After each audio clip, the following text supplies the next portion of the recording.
50,000 years ago, planet Earth held more than one kind of human. At the same time, you were alive.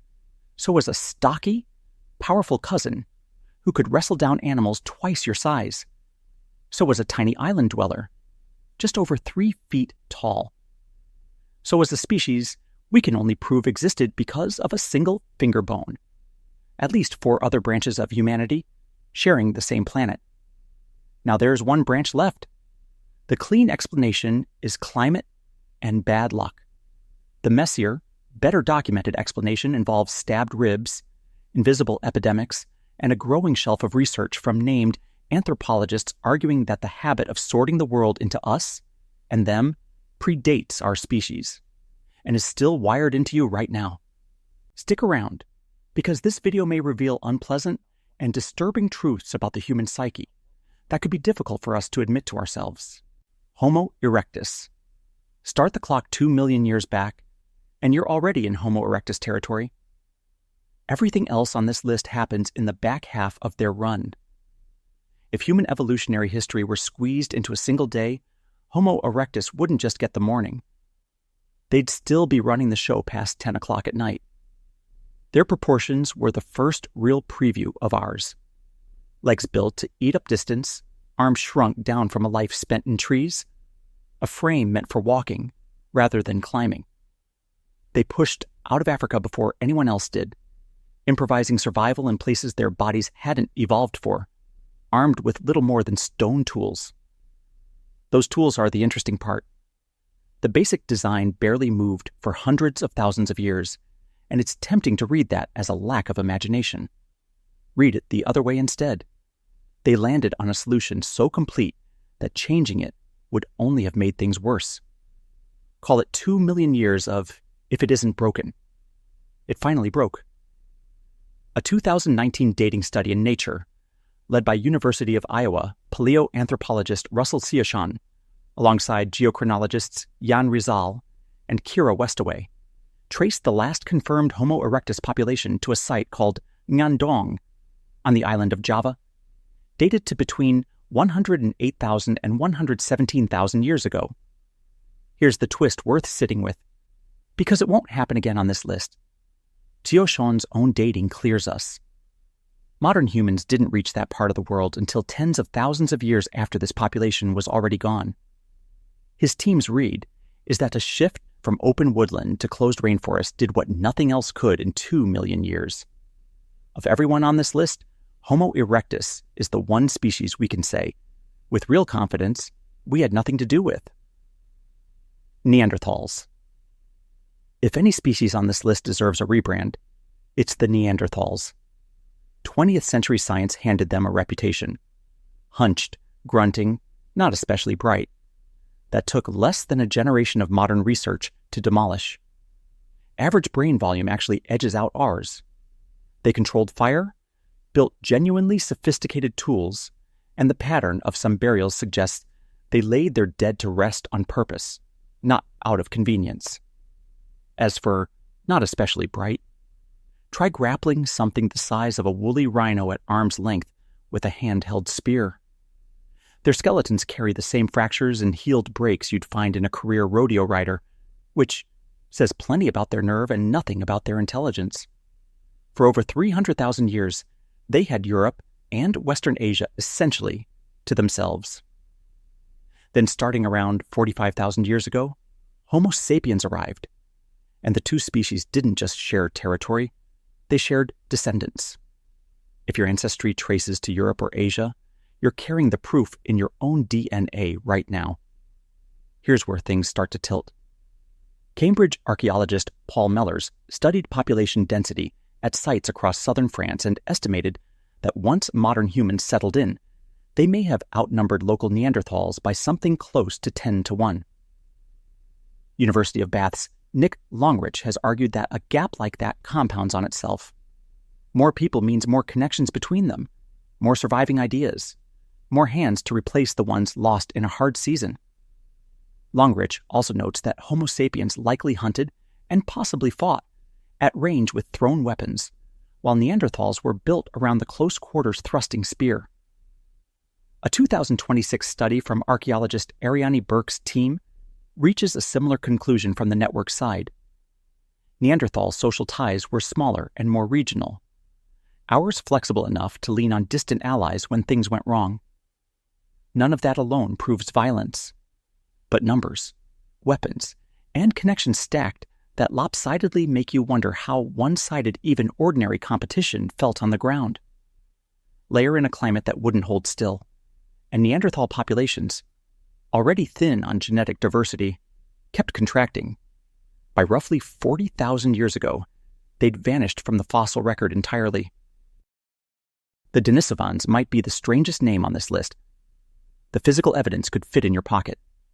The whole species traces back to a single finger bone, recovered from a cave deep in Siberia, and sequenced by Max Planck Institute geneticist Svante Pääbo in work that later won him a Nobel Prize.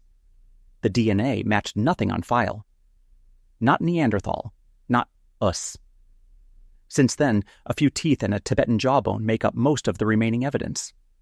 Yet Harvard geneticist David Reich has traced their genetic fingerprint into living people, up to 6% of the DNA in some Melanesian populations, plus a Tibetan gene, EPAS1, that helps modern lungs handle thin mountain air. Unlike the Neanderthals, there's no wound to study here, no weapon to match. If we played any role in their disappearance around 30,000 years ago, the proof didn't survive. The DNA confirms we met. It stays silent on how it ended. Homo floresiensis. Then there's Homo floresiensis, barely a meter tall, brain closer in size to an orange than anything human scale. A joint Australian-Indonesian team led by archaeologists Mike Morwood and Peter Brown found the remains on the Indonesian island of Flores in 2003, sharing the island with Komodo dragons and dwarf elephants.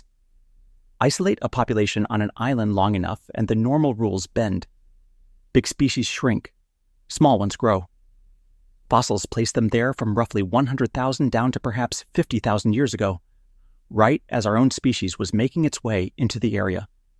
The same overlap the Neanderthal chapter answers so thoroughly, except here there's no comparable evidence, just timing and a trail gone cold. Why did Homo sapiens survive? So why us? We were smarter doesn't hold up. Neanderthals were sharp. Denisovans thrived somewhere brutal. Homo erectus simply outlasted us by a couple million years. A 2009 study in Science by biologists Adam Powell, Stephen Shannon, and Mark Thomas points somewhere else: population density and connection. Big, well-linked groups hang onto good ideas. Small, scattered ones lose them. We won on networks, trading knowledge across distances the others couldn't manage.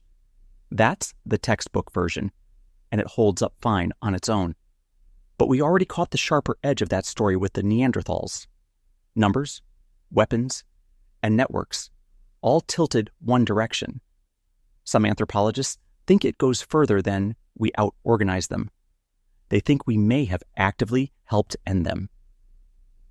The theories nobody wants to say out loud. Start with the most literal version, that Homo sapiens didn't just outcompete Neanderthals. We may have directly killed them. The most cited piece of evidence is a Neanderthal skeleton called Shanidar III, found in Iraq with a puncture wound through his 9th rib. For decades, nobody could agree if it was an accident, a hunting mishap, or something worse. In 2009, a Duke University team led by anthropologist Stephen Churchill stabbed pig carcasses with replicas of Neanderthal-style thrusting spears at different force levels and compared the damage to Shanidar III's rib. The wound didn't match a thrusting spear at all. It matched a lightweight, thrown projectile, a technology that, as far as the evidence shows, only Homo sapiens had at the time. Churchill framed it as one data point, not proof of coordinated slaughter. Still, it's a real physical case suggesting a Neanderthal may have died from a modern human weapon. There's a bigger, more contested theory from anthropologist Pat Shipman of Penn State, laid out in her book, The Invaders. Her case is ecological. Homo sapiens behaved like any invasive species moving into new territory, competing directly with Neanderthals for the same big game. And she argues, we didn't do it alone. An early partnership with domesticated wolves gave us a hunting and territorial edge Neanderthals couldn't match. It's compelling and controversial. Critics note the genetic evidence for her timeline still hasn't turned up, and outcompeted isn't the same as conquered. Then there's a theory that skips weapons entirely. Disease. Cambridge's Charlotte Holdcroft and Stanford's Gilly Greenbaum have separately proposed that Homo sapiens leaving Africa carried tropical pathogens, tuberculosis, herpes, ulcers, tapeworm, that Neanderthal immune systems had never met. Picture something slower than one outbreak. Isolated bands absorbing their own private disaster, over and over, for thousands of years, until too few were left. If true, we may have driven a sister species extinct without throwing a single spear. As we saw earlier, the Denisovans don't get an equivalent case file, not because nothing happened, but because almost nothing survived long enough to check. The tribalism in our own heads. Maybe the most interesting research here isn't about what happened to them. It's about what it says about us. Economist and evolutionary theorist Samuel Bowles published an influential 2009 study modeling parochial altruism, the idea that early human groups fiercely loyal to their own and hostile to outsiders may have consistently outcompeted more open, less tribal ones, generation after generation. Psychologist Mark van Vugt and colleagues have proposed something related, the male warrior hypothesis, an instinct to sort the world into us, and them, fast, trust one side by default, treat the other with suspicion. Worth being precise, this research mostly concerns conflict between early Homo sapiens groups, not a confirmed account of what happened with Neanderthals specifically. But it describes exactly the instinct that would make wiping out a rival species, intentionally or not, psychologically easy rather than hard. That's the thread connecting a 40,000-year-old rib wound to the present day. The line between protecting your group and dehumanizing the one next door is thinner than most of us would like to admit, and we may have been drawing it since long before we had language to describe it. Tribalism, xenophobia, in-group loyalty that curdles into hostility toward outsiders. None of it is a modern invention. It may be some of the oldest software our species runs, field-tested on every other kind of human we ever met. Closing. So what actually happened to the rest of the human family? Probably every explanation at once, in different proportions. Shifting climates nobody could outplan for. Populations too small and scattered to absorb a bad year. A gap in numbers, in weapons, in who could call on help from 3 valleys over. Diseases nobody knew they were spreading. And in at least one well-documented case, something that looks a lot like direct violence between people who decided the group next door didn't quite count as family. We're not on the hook for everything here. Homo erectus went out entirely on its own. No help from us required. But for our closest cousins, the case keeps getting harder to wave off. We may not have just watched them go. We may have helped push. 2 million years of Homo erectus gone. Hundreds of thousands of years of Neanderthal survival through repeated ice ages. Gone. Largely on our watch. The Denisovans, down to a finger bone and a gene that still helps someone breathe at altitude. We used to be one branch among several. Now we're what's left standing. And if part of the reason involves the oldest instinct we've got, the pull to split the world into ours and not ours, that instinct didn't retire when the competition did.